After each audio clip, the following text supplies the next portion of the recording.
Welcome to another episode of the Know Better, Do Better series. I am here with my girl, Chloe. And at the top of every show, we start with our series of trends, taxes, and tea, where we're giving you the latest trends on how to save more, pay less, and share some current event that has to do with money. Chloe, what's our trends, taxes, and or tea today? Yes, so we have something that was a result of a couple of articles that I've been reading over the last few months about this federal ban on evictions and how it's really affecting landlords. Today we're talking about real estate investing, so I thought this is a good topic to bring up. But basically, as you all know, there was some COVID relief for renters, and there's an eviction moratorium that just allowed, or that basically said that landlords can't kick people out of their apartments or their houses if they stop paying rent. So that was something that was, kind of a big shock for a lot of landlords, especially the smaller ones. There's a lot of larger companies that, have big portfolios of properties all over the place. They have cash reserves. They have the wherewithal to be able to take a hit like that. But, smaller landlords that are just have one or two rental properties, or kind of, individuals who want to get into rental real estate, it really hurt them. So that was something that I saw an article, and we'll share that in the show notes, just about some personal stories from people who were affected. Yeah, speaking of personal stories, I fit into the personal story. I do have a rental property. And what's kind of ringing true as I listen to you talk is this idea that there are two sides to every story. Much of what I've heard during the pandemic and the narrative around discussions that I've been a part of is, woe is the people who can't pay their rent right now and are, could be in a situation where they're being evicted. This is much needed relief. And there are definitely people who are in need of this relief. That is why it exists. But as I was saying, there's two sides to every story. And I think that when we think of situations like this, we only think of the person who needs housing. We don't think of the person on the other end of it. So as a business owner, I bump into people all the time that are interested in, what they call passive income or starting to do real estate investing, want to get a second property and be a landlord. And those are single individuals or, single families that are wanting to buy one property, rent it out to someone and, use that as part of their investment portfolio. And imagine being in a financial situation where you can barely afford that. You're doing it to invest in your future. And then you have someone on your property that, has now for not over a year, maybe paid any rent and your mortgage is still due. So I just always remind people to be mindful of the idea that on either side, there are people that either are taking advantage of the system and there are also people that are suffering. So to kind of keep your perspective open. So for me personally, I have an Airbnb and I had to shut the Airbnb down during the beginning of COVID because I needed somewhere to live. So my husband is a physician and, there was a lot of things that we didn't know when this all started. He had to go to work. He was one of those essential employees. I came back actually from out of the country as COVID began. So I was coming from India and Indonesia at the time. And I ended up being quarantined in the house. So there was no way to get income from this property because I actually had to live in it. And so many people had to kind of relocate or take up a second residence during that time period. And their rental income was gone because of it. So just be mindful of, like I said, what's on this side versus what's on that side. And then how many other sides are there? Because there's probably more than two sides to every story if we really think about it, because everybody's situation is so unique. Definitely. So just to recap, this is a part of an investment series, a 3-part series. And so in part 1, we covered how to get started with investing, types of investments, and how investing fits into your financial plan. And so then in part 2, the last episode, we covered types of investment accounts and then how to prioritize between saving, investing, and paying off debt.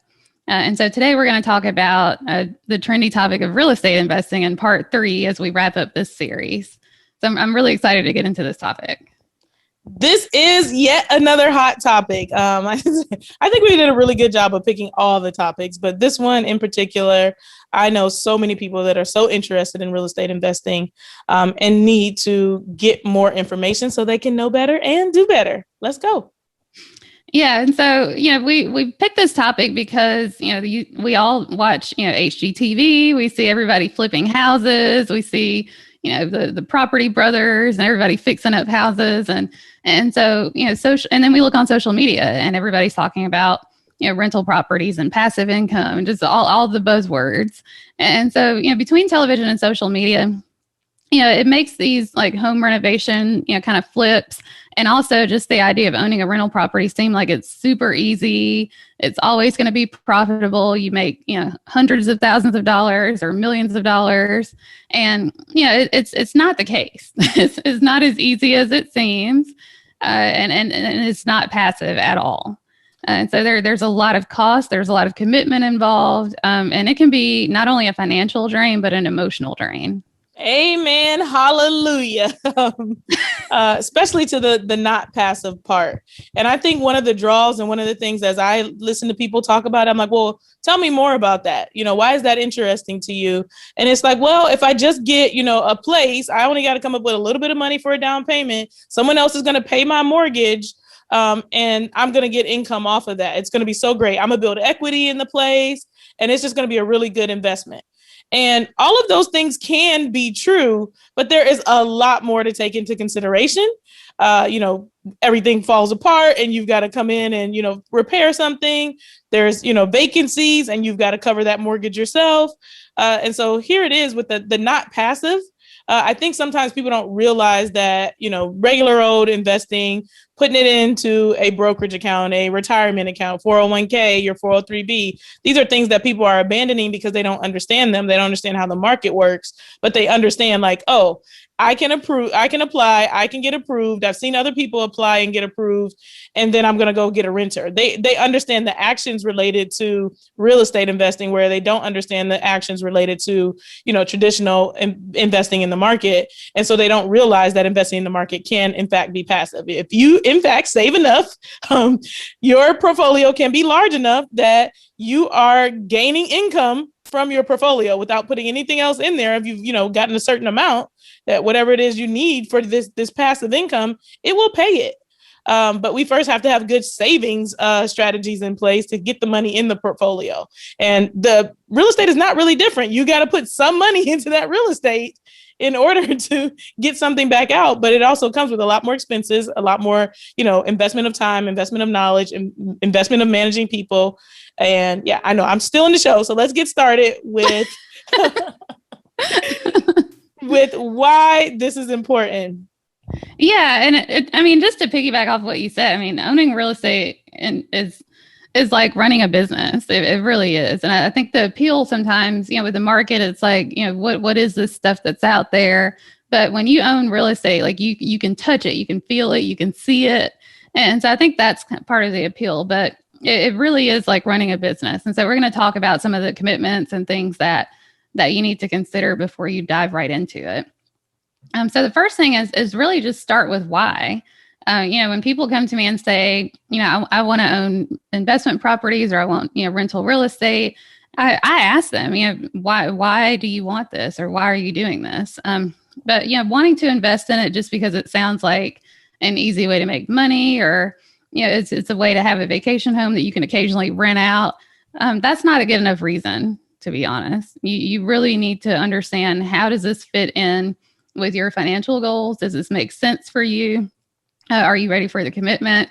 And just go beyond the idea of, oh, I can make passive income. And are you willing to invest the time? Yeah. Mm-hmm. Yeah. So there's kind of two components when you think about the commitment involved. The first one is money and the second is time. So I want to dive into those a little bit. For money, just is your financial house in order? I know, Lauren, you and I have talked to people and they want to buy rental properties and don't have an emergency fund. They have credit card debt. They have, just all the things that we talked about in the previous episodes. Do you have that solid foundation before you can start investing? If you don't have an emergency fund, if you have credit card debt, you probably don't have a down payment. So that's, something to think about. The But what about this first-time home buyers program? What about this nonprofit organization I heard about, Chloe? Like, they're going to prove me. There's options out there. I can get it, right? Yeah, but you end up putting yourself sometimes in a worse financial position when you do that. And when you think about just an investment, rental real estate, rental property, it's an investment. And it's like a business, and you want your business to be profitable. The more debt that you're paying on it, that takes away from your profits. So the more risk that you take on as well. Like, if you come in a situation that said just because you can get approved does not mean that you should take on an additional burden because you have additional risk. So if you buy a home and you have credit card debt, now you've got this mortgage, property taxes, and insurance to take care of, in addition to trying to pay down the credit card debt. If you got student loans and you should be working on paying those down, now you've got this thing plus that thing. So just because you can does not mean that you in fact should. If they said there's no emergency fund and you get your new place, and so it's a little bit harder to get people in it than you thought it was going to be. Now you're paying rent and mortgage, or paying for where you live versus also your rental property. That's going to be a drain. That money is going to have to come from somewhere. And if you don't have an emergency fund, you're going to find yourself maybe picking that up with credit cards in the short term to be able to cover everything. So. Yeah. And then also, I don't think people, it's similar to buying just a primary residence. I don't think people understand just the costs that are associated with it. There's an upfront cost and there's ongoing costs. And so, have you calculated those things? Do you know what those amounts are? Do you have the cash to cover the upfront expenses? Do you have the savings to cover the ongoing costs? Has that been factored into the amount of rent that you're going to receive versus the mortgage that you're paying? Because it's not just rent minus mortgage. Like there's money that you need to have set aside for reserves. Things are going to break. You're going to, just like a regular house, you will need a new roof. You will need other things to be maintained, other things to be replaced over time. So those are all things to think about on the money side. Yeah. We've done, like you said, a few episodes on this. And if you've been listening to the podcast for a while, you might have heard it. But I owned a property that I had renters in, full-time, long-term renters. And I did need a roof when it came time for them to leave. And that was not a fun thing because I was not making enough money on that house to have collected enough cash to be able to afford the roof just based on the rental property. And then in addition to that, there was wear and tear. Long-term renters being in that place and not having cared for it in the way that I would have cared for it as a homeowner. Them paying their rent on time made me kind of get a little lax. I wasn't going to check and make sure, doing annual checkups to make sure that the property was in good shape and seeing what they needed. Generally, if something bad happened, they reached out, but I had to do quite a bit and just general repairs to get the house ready to be sold. So that was yet another cost that had to come out that, where was it coming from if I didn't have enough income coming in out of my own pocket? Yeah. And renters generally, they don't, if they've never owned a home before, they don't take care of things the same way. And so, there could be things that might be a minor fix now, but, they don't pay attention to it. They don't think it's a big deal. And it turns into something that costs thousands or tens of thousands of dollars down the road. So, that's, something that you have to think about and deal with. And that's a good segue into the time aspect of it. How many hats do you really want to wear? There's so many hats that you have to wear when you have rental real estate, or even if you're flipping properties. You have a property manager. You have to deal with the tenants. You have to collect the rent. You have to do the inspections. And just that coordinating back and forth. You have bookkeeping. You have managing the cash flow, managing the taxes, understanding how much to set aside for reserves, understanding, how the bookkeeping works so that you can prepare your tax return properly. Are you preparing your own tax return, or are you paying somebody to help you with that? And so, those are just two of the roles, but there's so many more. Okay, so we just have to pause for just a second because you just hit so many nuggets. So the first thing, a property manager. Yes, that is a cost, and that is the biggest thing that I see people want to skip around. Situation I just described above, I was an offender. I had a property manager to begin with, and I was like, man, they're nice, they're cool, they pay on time, it'll be fine. Let me save that. I think it was like 10% or something, was like they were collecting. And I was just like, gosh, it's a lot of money. This is crazy. In hindsight, I wish I would have kept the property manager. So that is, like you said, if you want to do it and you want to save the money, then you also need to invest the time, and you cannot get lax there.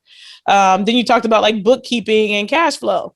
The number of people that have come to me, Chloe, that have had one bank account for their personal expenses, for their savings, for their rental property, everything was going in one place. You cannot manage properly rental stuff in your own personal bank account. You know, is this my mortgage money? Is this my groceries money? Is this the rent coming in? Like, they're not all one and the same. And to think like, oh, like you said, I get the property, someone pays the rent, and I can spend the money as I please, is not how it goes. So like you said, managing the books, managing the other expenses, keeping all of those things separate, super duper important, and also time consuming. And then too, like I said, we've already kind of beat the dead horse with the repairs and the maintenance. Like, you can be a Mr. or Mrs. Fix It, but that's what you're going to be spending your weekends doing. You know, maybe mowing the lawn, you know, something's broken and you go there and you're up on the ladder trying to change the, you know, light bulbs because you got those high ceilings. Is that really worth it to you as you think about investing your time? Yeah. And then, just from the business side of things, just locating the property, like where do you want to have these rental properties? I talk to people sometimes who are interested in buying a rental property in a totally different state that they know nothing about. Is that really a good idea? How do you know the market there and the tenant laws, the landlord laws for that state? The legal documents and clauses that are required in those legal documents. And just kind of determining, if those investments are profitable. But, you have to put on that hat in addition to all the other ones. And the more that you outsource, the more profit you're giving away. It is so, so true. And as we think about, like I said, all of this, it's like, well, do the numbers work? So all these things we just mentioned are various aspects of organizing a business, making sure that it's going to be profitable. And before you put a dollar in, you should be running the numbers to make sure that this is actually a good investment. And so if you hate math, this is yet another thing. If you don't like spreadsheets, now you need to enlist the help of someone, because like you said, yes, anybody can buy a house. We can walk in the bank today and see, like, how can I get approved for something? And we can get out there and start looking. It is just that simple, but it's also not just that simple if you're going to do it right. Yeah, and you can never assume that a rental property is just going to automatically be profitable. It's you have to run the numbers, and I've seen the numbers from several clients, and it's rare that it is profitable, to be honest. And you can't just rely on the underlying appreciation of the house. Like if your cash flow doesn't work out well and it's not profitable from a cash flow perspective. We've talked about this before, and we talked about buying a personal residence. The growth of real estate over time, pretty much keeps up with inflation, or barely keeps up with inflation, versus putting money in the stock market or putting money into the market. You could get returns that are easily 2 to 3 times as much. And so, just for all of the work that you're putting in, do you really want to just have an investment that's barely keeping up with inflation? Or that's not profitable because you haven't taken the time to run the numbers. Amen. Amen. Amen. I mean, also, what kind of property do you want? So I know something that has been getting more traction and becoming more popular is like multifamily homes. So duplexes, small apartment buildings, and things like that. People are getting away from wanting to do a single family home. Well, that's an added layer of complexity when you've got 4 units you need to fill up. You've got 4 units that you need to maintain. So yes, there is a possibility that it could be more profitable than just a single family home. But also, what additional risks are you taking on? And then you got to think about too, like, do I want long-term renters or short-term renters? I told a little bit of a story earlier about a long-term renter and the things that I bumped into with having a long-term renter, yes, the income was stable every month. The rent was on time. But I also wasn't clearing enough to make that house profitable overall.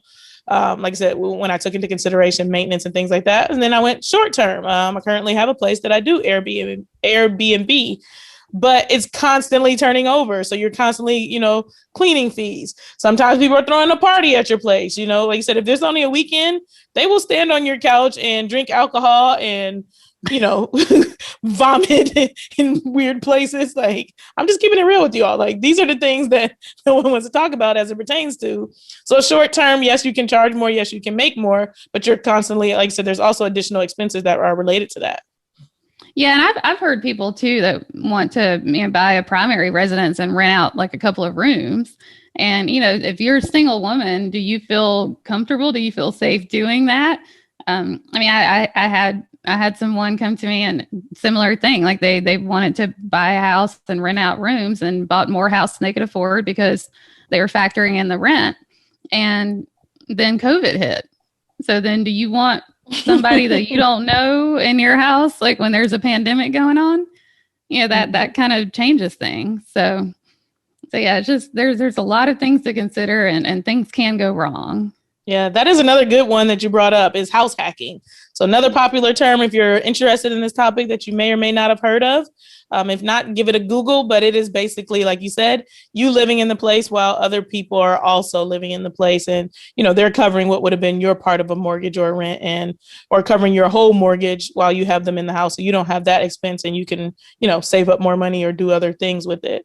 But there are, like you said, risk associated with that. And you move to the roommate situation. So.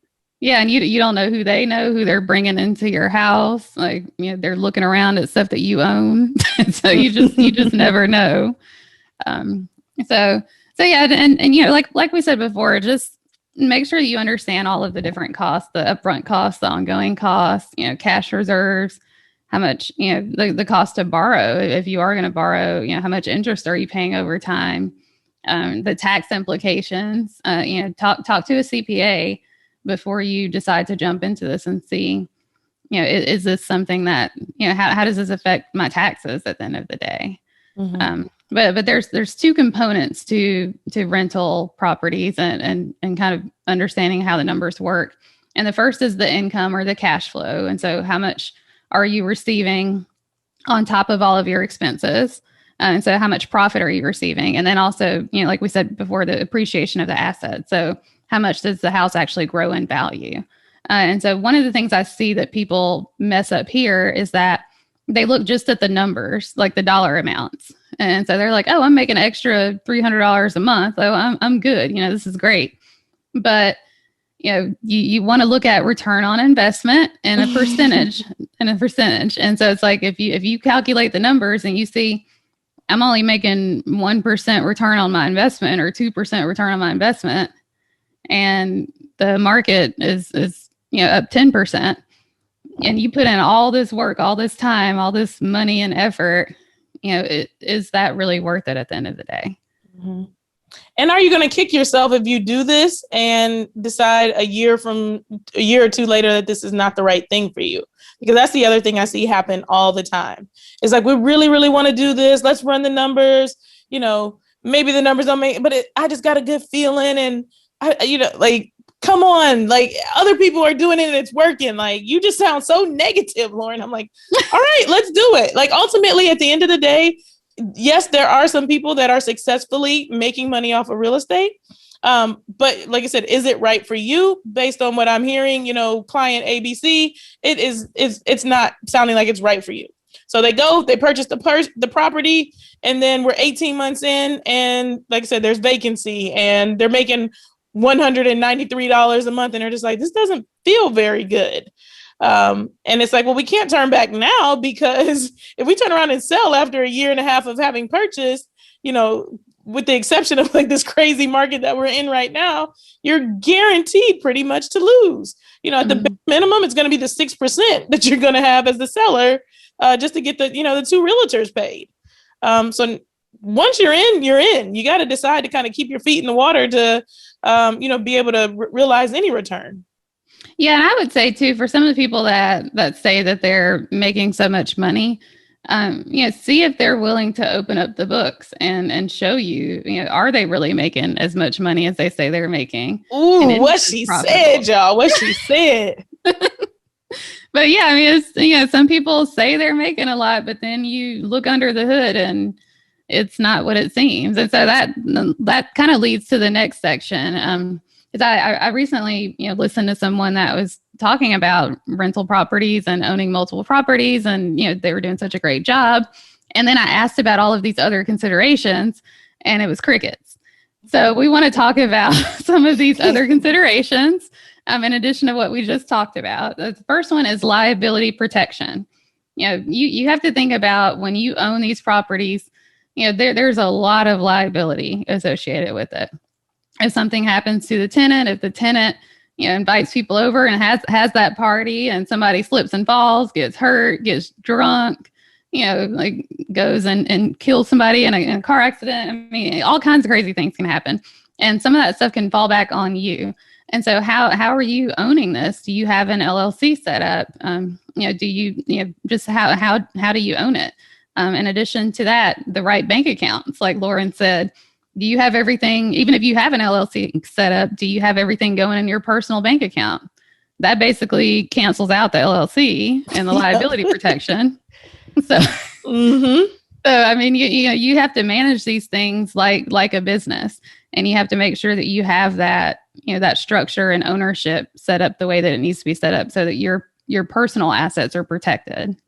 Yeah, and another point on that LLC part of things is, yes, it does in fact limit your liability, but it's also a lot harder to get a property that has a mortgage on it into an LLC. It's not impossible, which is why it's important to work with a legal person, because, like I said, you want to go to LLC.com and you think you're just going to get it all taken care of. And especially it's harder when you put very little down on the house. So there's going to be a lot more fine print as it relates to what your mortgage says is not letting you put it in the LLC, or, maybe making your full mortgage come due if you try to move it over. So you got to be thinking about those things as well. And thinking about the LLC before you purchase the property. Like I said, it's not impossible once you own a property to get it into an LLC, but you definitely want to take those things into consideration. Yeah, and if you have multiple properties, I mean, does it make sense to set up an LLC for each property versus putting them all in a single property? Because if there's something that happens with one of the properties, they could take all the assets associated with other properties that are in that same LLC. So, talk to an attorney, understand what you're getting yourself into, and the proper legal structure that makes sense for you. Amen. Amen. The other thing, as we talk about liabilities, like you said, what do they come up against if they do have some sort of claim? Your insurance. So, what kind of insurance do you need? Are you properly covered from an insurance perspective?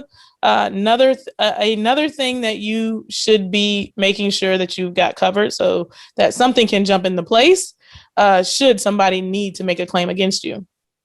Yeah, and there's a difference between a traditional homeowner's policy that you own for your primary residence, and then there's what's called a landlord policy, and so you need to make sure that you have the right type of insurance. And we did an episode about property and casualty insurance a few times back, so take a listen to that and make sure you have the right type of insurance for your rental property.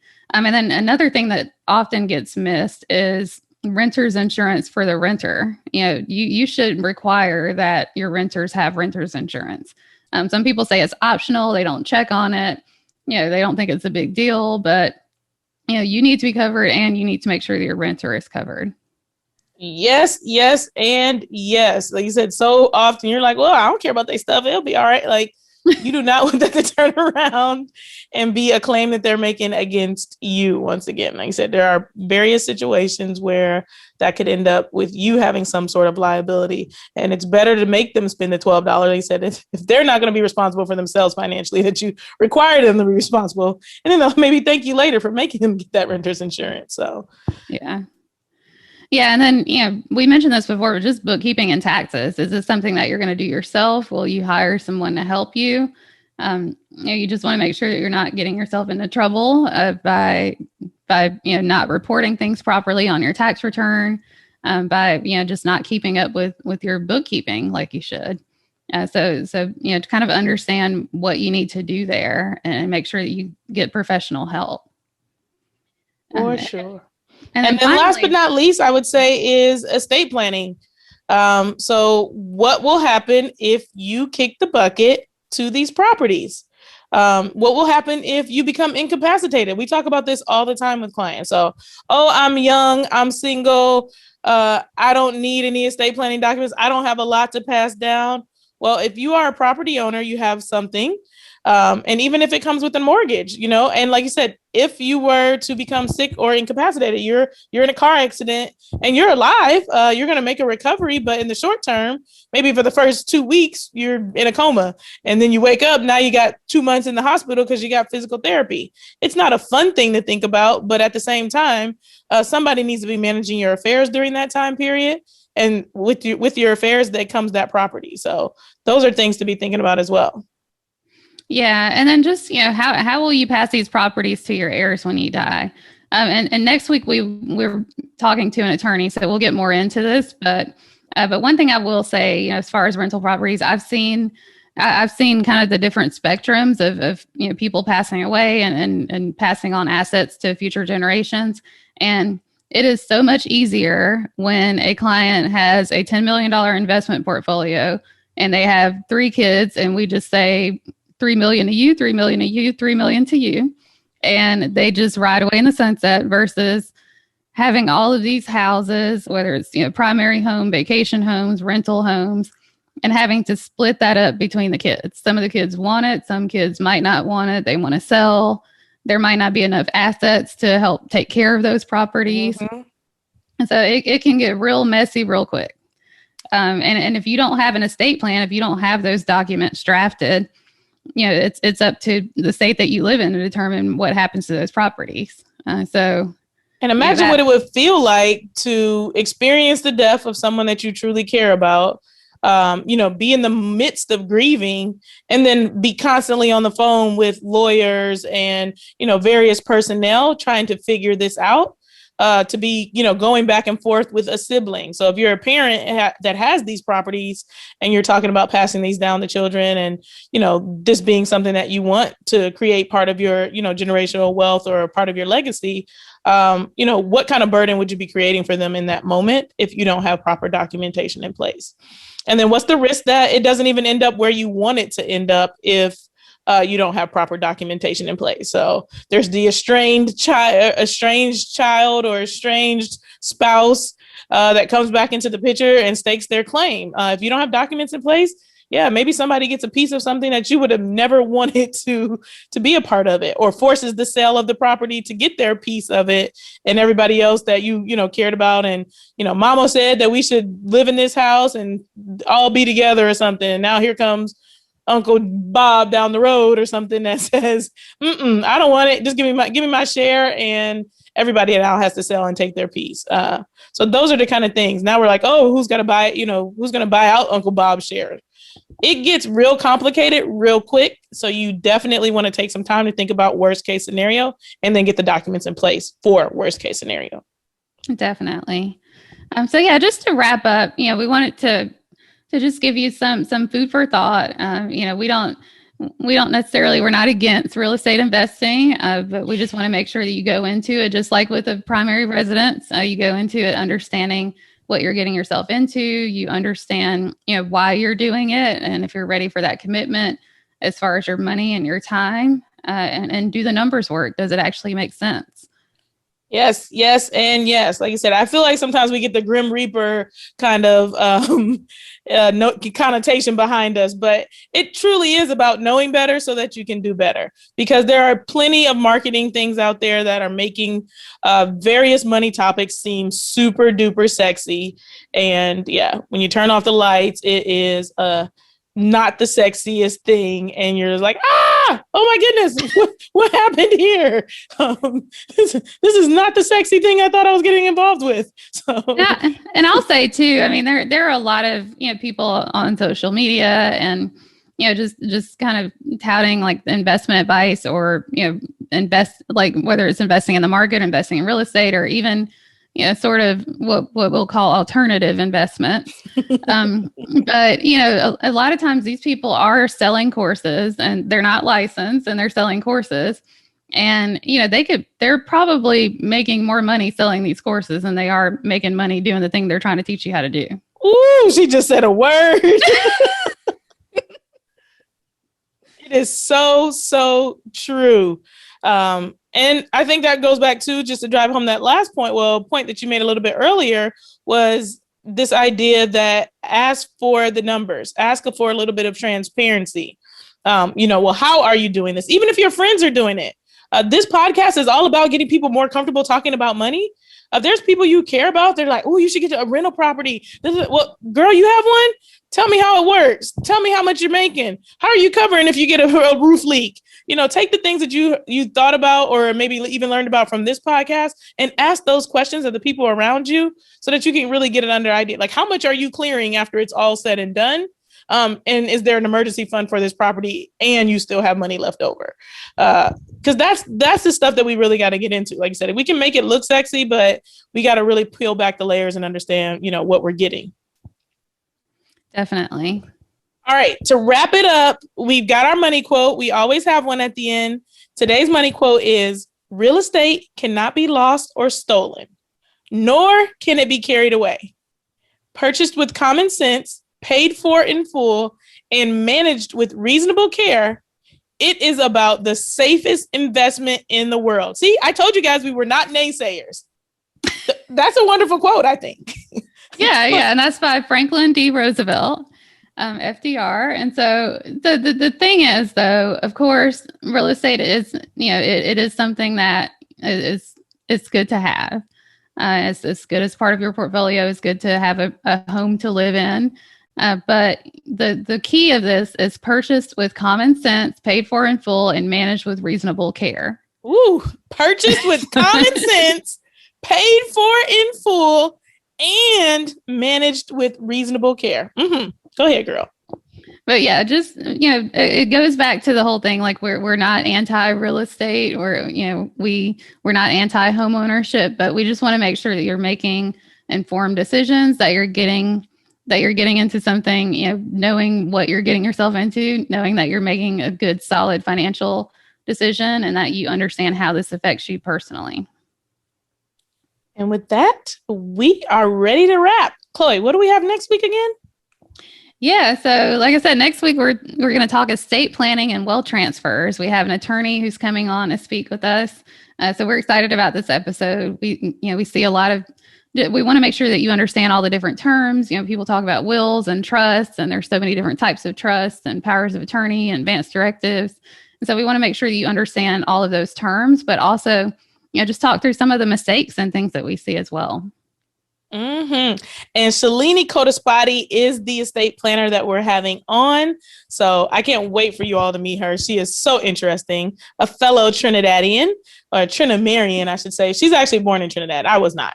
But now running her own estate planning firm here in Texas. So not only will she be able to speak estate planning, but there are a few states, I think there are 9 of them total in America, that are what we call community property states that handle things slightly different than others. So we'll be digging into that as well. So don't miss that episode. All right. Well, until next time.